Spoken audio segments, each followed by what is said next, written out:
Graça e paz do Senhor e Salvador Jesus Cristo estejam com você, meu amado irmão e minha amada irmã. Que o Senhor continue abençoando poderosamente as vossas vidas. Queridos, eu quero aqui pedir a você, meu irmão, e a você, minha irmã, se ainda não é inscrito em nosso canal, que se inscreva em nosso canal. Peço também que deixe o seu like e deixe o seu comentário. Se você gosta desse tipo de conteúdo, nos ajude também compartilhando com mais pessoas. Assim, nós iremos mais longe. Hoje estaremos indo para a 11ª parte deste livro Bom Dia Espírito Santo. Vento para suas velas. Se você vir um bêbado do mesmo lado da rua, cruze para o outro lado. Esse era o conselho que meu pai dava às crianças em minha infância na Terra Santa. Toda manhã meus irmãos e irmãs caminhavam comigo para a escola católica, e claro que isso aconteceu mais de uma vez, quase por instinto, sem uma palavra. Lembrávamos do conselho de papai e atravessávamos para o outro lado da rua até passarmos pelo bêbado. Como sabíamos que ele estava intoxicado? Bem, não íamos até ele e perguntávamos: "O senhor está bêbado?" Ou "Deixe-me cheirar seu bafo." Claro que não. Embora fôssemos crianças, sabíamos que estava embriagado. Tudo nele nos dizia. O jeito que andava, o olhar em seu rosto, suas roupas desarrumadas, como dizem na Inglaterra. Ele estava como uma folha ao vento. A verdade sobre seu comportamento ímpio era simplesmente esta: ele estava sendo controlado pelo poder errado. Entregara-se à influência errada. O apóstolo Paulo não poderia ter sido mais contundente do que quando disse: "Não se embriaguem com vinho que leva à libertinagem, mas deixem-se encher pelo Espírito." Efésios capítulo 5, versículo 18. Que contraste entre a vida desregrada e a vida reta. A embriaguez, adverte Paulo, leva a ações ímpias, mas se um homem ou uma mulher podem ser controlados pelo álcool, quanto mais o Espírito Santo pode controlá-los. É difícil determinar quem está no controle. De jeito nenhum. Todo dia você conhece pessoas cujas mentes e corações estão anos-luz de Deus. É óbvio, você ouve isso em sua linguagem, vê em suas ações. É como se o próprio Satanás estivesse guiando cada movimento de suas vidas. A vida preenchida pelo Espírito. E quanto à pessoa que teve um encontro com o Espírito Santo, quais são os sinais externos na vida preenchida pelo Espírito? Há muitos, e a transformação é surpreendente, além de qualquer explicação. De repente, manifestações positivas começam a se multiplicar. Logo depois de dizer: "Deixem-se encher pelo Espírito", Paulo descreve 4 resultados distintos que se pode esperar. É como plantar semente no solo do Espírito e colher uma safra celestial. A primeira manifestação que se pode esperar de uma vida preenchida pelo Espírito é esta: seu discurso será diferente. O apóstolo disse que deveríamos falar, falando entre si com salmos. Efésios capítulo 5, versículo 19. Você pode imaginar que mundo incrível seria se nossas conversas se parecessem com o que lemos nos salmos? Um estudo recente mostrou que de todas as palavras no idioma inglês, a palavra mais frequentemente usada é eu. Mas o cristão guiado pelo Espírito tem um novo vocabulário. Não é autocentrado, é centrado em Deus. De repente, você está dizendo: louvem a Deus. Salmo 150, versículo 1. E tudo que tem vida, louve o Senhor. Versículo 6. Eis o segundo sinal que você deve esperar, segundo Paulo. Você terá uma nova canção. Ele diz que você estará cantando e louvando de coração ao Senhor. Efésios capítulo 5, versículo 19. É muito mais do que uma nova canção. É uma mudança que acontece no seu coração. Quando você se transformar interiormente, uma melodia surgirá. É uma reação espontânea. Não afirmo ser cantor, mas tive uma canção em meus lábios desde o momento em que me encontrei com o Espírito Santo. A terceira manifestação é que você vai começar a dar graças, dando graças constantemente a Deus, Pai, por todas as coisas, em nome de nosso Senhor Jesus Cristo. Versículo 20. De repente começará a agradecê-lo por tudo. Vai agradecê-lo pelo que é bom e pelo que não é tão bom assim.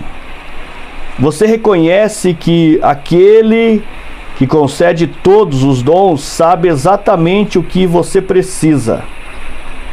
O resultado é uma transformação da sua atitude. Não importa o que aconteça, você vai dizer obrigado. O quarto sinal óbvio é que se tornará um servo. Paulo diz: sujeitem-se uns aos outros por temor a Cristo. Versículo 21. Isso é o que significa honrar uns aos outros em amor. Seu coração terá ânsia por ajudar as pessoas. O Espírito Santo o levará a um lugar onde você dirá: pode deixar, eu farei. O que significa estar preenchido pelo Espírito.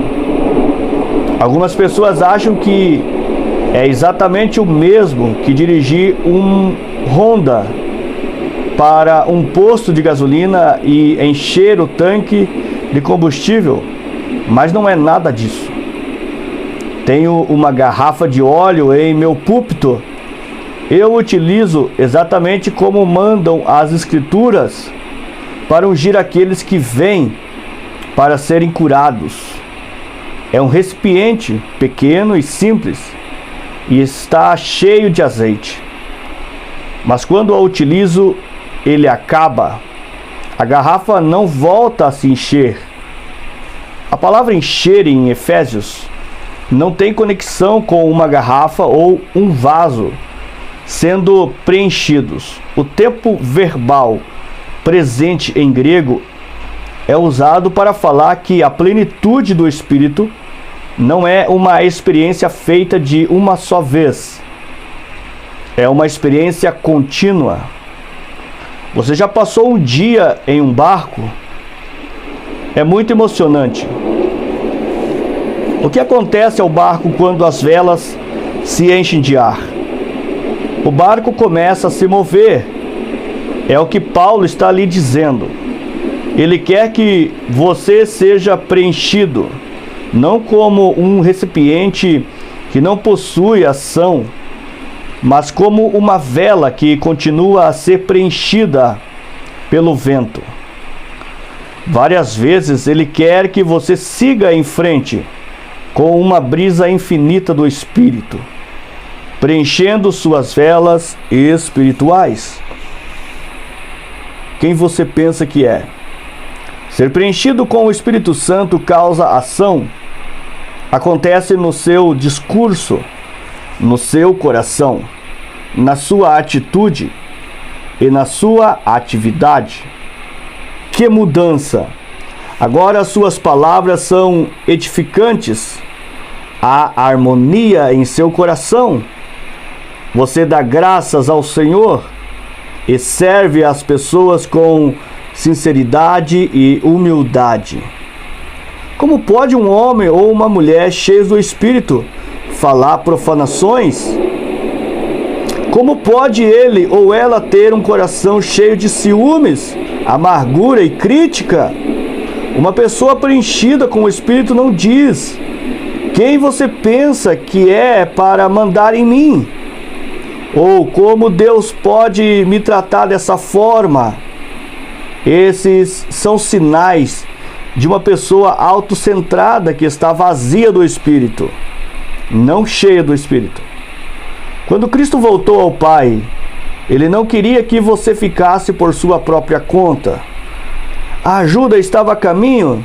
Afinal, não é o seu poder ou a sua força que é importante. Não por força, nem por violência, mas pelo meu Espírito, diz o Senhor dos Exércitos. Zacarias capítulo 4, versículo 6. É pelo Espírito que você é capaz de glorificar a Jesus. É pelo Espírito que seu coração é preenchido com música. É pelo Espírito que você é capaz de dizer: Jesus, agradeço-lhe por tudo. E é pelo Espírito que você é fortalecido para dizer: eu o perdoo. Como o amor de Deus é derramado em nossos corações pelo Espírito Santo. Você nunca viu o vento, mas certamente viu os resultados do vento. A árvore se curva, a bandeira trêmula e o barco começa a se mover. Oh, a força disso! Você não tem de ver o Espírito Santo para saber que ele está vivo. Pode sentir a evidência no poder que ele lhe dá. Depois que ele preenche, procura uma confirmação. É um exercício de futilidade. Uma vez, um homem me perguntou: Beni, diga-me, estou preenchido com o Espírito? Respondi: irmão, se você não sabe, então não está. Você não tem de perguntar quando vê os resultados. Aqueles que questionam seu preenchimento nunca o recebem. Começa com a salvação. Você pode perguntar: como me torno cheio do Espírito? Se fala em línguas, esse é o sinal. O Espírito Santo está presente a partir do momento em que você pede ao Senhor Jesus Cristo que perdoe seus pecados e limpe seu coração. Se você não acredita nisso, não entende a Trindade. Como Paulo escreveu para Tito: Ele nos salvou pelo lavar regenerador e renovador do Espírito Santo, que Ele derramou sobre nós generosamente, por meio de Jesus Cristo, nosso Salvador. Ele o fez a fim de que, justificados por sua graça, nos tornemos seus herdeiros, tendo a esperança da vida eterna. Tito capítulo 3, versículos 5 e 7. Mas agora estamos falando sobre o preenchimento do Espírito Santo, com a evidência que tem sido experimentada literalmente por centenas de milhões de pessoas em todo o mundo. As estatísticas são esmagadoras. Sei que alguns ainda gostam de discutir sobre esse ponto, mas um homem que já passou pela experiência nunca fica à mercê de um homem com um argumento. Nunca me esquecerei dos primeiros dias depois que renasci. Era como uma criancinha. E você sabe o que dizem sobre bebês? Estão sempre caindo, chorando e pedindo ajuda. Esse era eu. Na verdade, compartilhava com um homem na igreja a mesma dúvida que tinha ouvido tantas vezes antes. Falei: ó, estou tão dividido. Ele perguntou: o que tem de errado? Ao que respondi: não tenho certeza se fui preenchido pelo Espírito. Eu não tinha. Beni, você pediu? Sim, Senhor. É tudo o que precisa fazer? Bem, veja, eu era um bebê em Cristo. Não sabia o que sei hoje. Realmente não sabia o que estava procurando. Mas ouvi alguém dizer: se você falar em línguas é tudo o que se precisa. Como aprendi mais tarde, falar em línguas é somente um dos dons. Você não precisa tanto dos dons quanto quem os distribui. Paulo escreveu para a igreja em Roma: pois os dons e o chamado de Deus são irrevogáveis. Romanos 11, versículo 29. Os dons nunca nos deixarão, mas o poder de quem os entrega pode ser retirado. E será retirado se o entregador ficar negligenciado e entristecido. Nunca se esqueça o que aconteceu ao rei Saul. O Senhor disse: arrependo-me de ter posto Saul como rei, pois ele me abandonou e não seguiu as minhas instruções. 1 Samuel capítulo 15, versículo 11. E quando Davi foi indicado por Samuel para se tornar o novo rei, o Espírito do Senhor se retirou de Saul. 1 Samuel capítulo 16, versículo 14. Como você remenda suas velas? Você pode perguntar: como eu deveria me aproximar do Espírito? Como posso me preparar para recebê-lo? Talvez eu deva lhe fazer uma ou duas perguntas. O seu navio está pronto para zarpar? Apto a navegar? Você remendou as velas? Elas estão prontas para receber o vento do Espírito quando ele começar a soprar sobre você? É como se preparar para o casamento. Você passa um tempo pensando e se preparando para aquele momento em que ficará diante do altar sagrado. Então você faz um voto de até que a morte nos separe. Você realmente se entrega à sua esposa? É um ato altruísta de rendição amorosa. E a partir daquele momento, um vínculo único de comunhão é criado e conhecida somente pelo marido, pela esposa. Mas o que acontece quando você retira aquela parte de si que estava comprometida com o casamento? Não pode ter isso. É meu. E se sua esposa fizer o mesmo, isso poderia criar uma barreira no seu relacionamento. A união começaria a ser destruída. A comunhão começaria a faltar. Somente a entrega total traz comunhão total.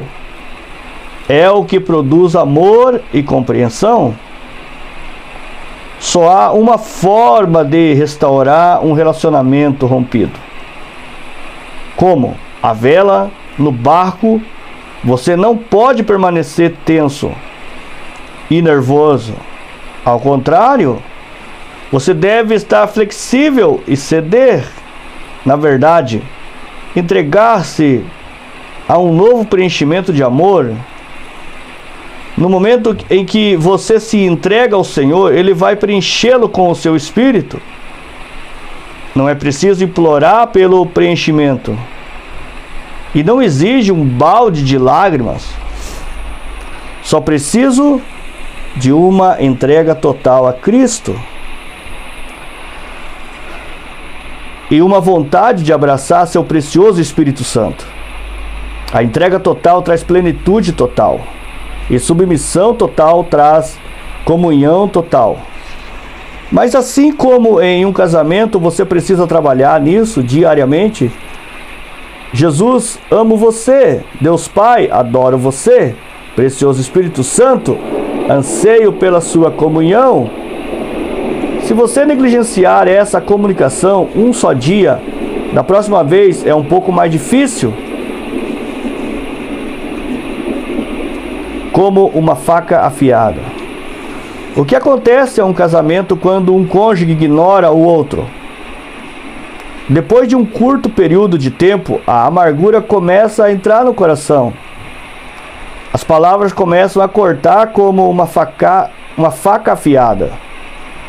Logo, a animosidade se transforma em raiva, ciúme e até coisas piores. Para muitos resulta em separação, divórcio e ódio. Mas essa fenda pode ser remendada facilmente.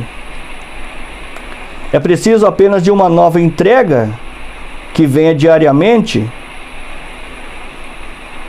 e que venha diretamente da alma. E uma renovação ao voto de amor, e honra e estima. A mesma coisa acontecerá se você negligenciar o Senhor. Sentirá amargura e raiva. De repente vai estar fora da comunhão com o Senhor. Foi o que aconteceu aos filhos de Israel no deserto. Começaram a se queixar. Quem dera tivesse morrido no Egito ou neste deserto. Porque o Senhor está nos trazendo para esta terra só para nos deixar cair a espada? Números capítulo 14, versículo 2 e 3. E o Senhor disse a Moisés e Arão: até quando essa comunidade ímpia se queixará contra mim? Versículo 27. Os filhos de Israel passaram de dizer: o Senhor é Deus, para não seria melhor voltar ao Egito? O que causou a mudança? Pararam de procurá-lo. E seus corações se endureceram. E antes de entenderem o que estava acontecendo, tinham-no abandonado. Não deixe um dia passar sem uma nova entrega ao Senhor. Paulo escreveu: embora exteriormente estejamos a desgastar-nos, interiormente estamos sendo renovados dia após dia. Segunda carta de Coríntios, capítulo 4, versículo 16. A entrega deve ser um contínuo e infinito esvaziamento de si mesmo ao Senhor. E quando fizer disso um hábito, começará a experimentar a perfeita união com Deus, a comunhão perfeita e compreensão perfeita e o amor perfeito. Acredito que essa seja a vontade de Deus, para que você seja continuamente preenchido com o Espírito Santo. Quase no mesmo instante em que Paulo diz enchido pelo Espírito, ele fala: não sejam insensatos, mas procurem compreender qual é a vontade do Senhor. Efésios capítulo 5, versículo 17. Paulo não deixa nenhuma dúvida de que é a vontade do Pai que o Espírito Santo permaneça em cada cristão. É a vontade de Deus para toda mãe, todo pai, todo jovem e para você. Em uma igreja perto de Toronto, lembro-me de ver um jovem orando para ser preenchido pelo Espírito. Nunca vou esquecer o olhar em seu rosto. Forçado e tenso, estava literalmente implorando e suplicando por um encontro com o Espírito Santo. Caminhei até ele e disse: jovem, você não vai conseguir nada implorando. Relaxe. É tão fácil quando você se entrega. Foi o que ele fez. Quase que imediatamente o Espírito desceu sobre ele. Foi lindo. Um sorriso surgiu em seu rosto quando começou a orar em uma língua celestial. Como você se lembra? Nunca acontecerá se tentar muito. É como aprender a nadar. Se lutar para nadar, vai começar a afundar e pode até se afogar. É por isso que o instrutor de natação primeiro ensina uma criança a relaxar e a flutuar. Nadar vem naturalmente quando não se luta. E é assim com a entrega. Torna-se algo instintivo para um coração entregue. Quando você encontrou o amor da sua vida, não tentou muito se apaixonar. É algo que acontece, ou não? Não precisa trabalhar nisso porque o amor se entrega. Quando Jesus é seu Senhor, quando você o ama com todo o seu coração, não é difícil se entregar a Ele. É o mesmo com o Espírito Santo. Todo dia, quando você se apresenta, Ele o enche de novo. Você permanece fresco como uma flor sob o sol da manhã. Ele continua a lhe dar vida. E as flores nunca parecem murchar. Não posso dizer como você deve se aproximar dele, mas vou mostrar o que faço. Entrei muitas vezes no meu quarto, tranquei a porta e fiquei parado ali com meus braços levantados para o céu. Ele sabe que eu amo. Sei que Ele me ama e estou esperando com braços abertos para recebê-lo. Agora, houve uma vez, anos atrás, que eu questionei seu amor. Nunca esquecerei isso. Foi durante um tempo em que estava tendo tremendas brigas com minha família. Minha mãe e meu pai não tinham renascido e havia muita dor em nossa relação. Então, uma noite eu, em meu quarto, olhei para cima e disse: Jesus, sei que você diz em sua palavra que me ama, mas por favor, faça-me um favor. Diga-me que me ama. E fui dormir. No meio da noite fui acordado por uma voz que se parecia com torrentes de água. Só posso descrevê-la como um som que era forte e pesado. Depois, uma voz audível, vindo do nada, mas de todos os lugares ao mesmo tempo. Começou a falar sobre a torrente de água. Ouvi uma voz tão clara quanto qualquer outra que já tinha ouvido, dizendo: amo você, amo você. Era a voz de Jesus. Naquele momento, as paredes do meu quarto realmente pareciam estar tremendo.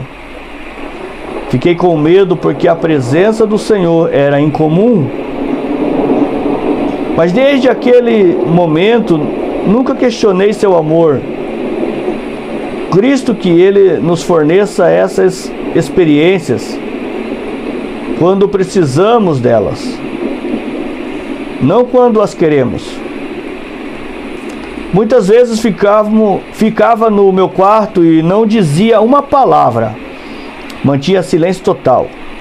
Tenho certeza de que você experimentou momentos em que não tinha de dizer uma palavra para garantir seu amor a alguém. Há momentos especiais entre duas pessoas que, se somente um som fosse feito, um momento inesquecível será destruído. O silêncio é muitas vezes a melhor linguagem. Tantas vezes fiquei em meu quarto e, de repente, lágrimas começaram a encher meus olhos. Um calor e uma beleza inexplicáveis enchia o ar quando ele começava a me preencher de novo. Como isso acontecia, o que eu fazia realmente não fazia nada, além de ficar na sua presença, com uma entrega interior, mas o que começava em perfeito silêncio, continuava com louvor e adoração que eu nunca queria parar. Quando você é continuamente preenchido pelo Espírito de Deus, sua vida de oração chega a uma dimensão que nunca imaginou possível. Para experimentar a brisa refrescante do Espírito que preenche seu coração de louvor, você precisa entender como se aproximar do trono de Deus em oração.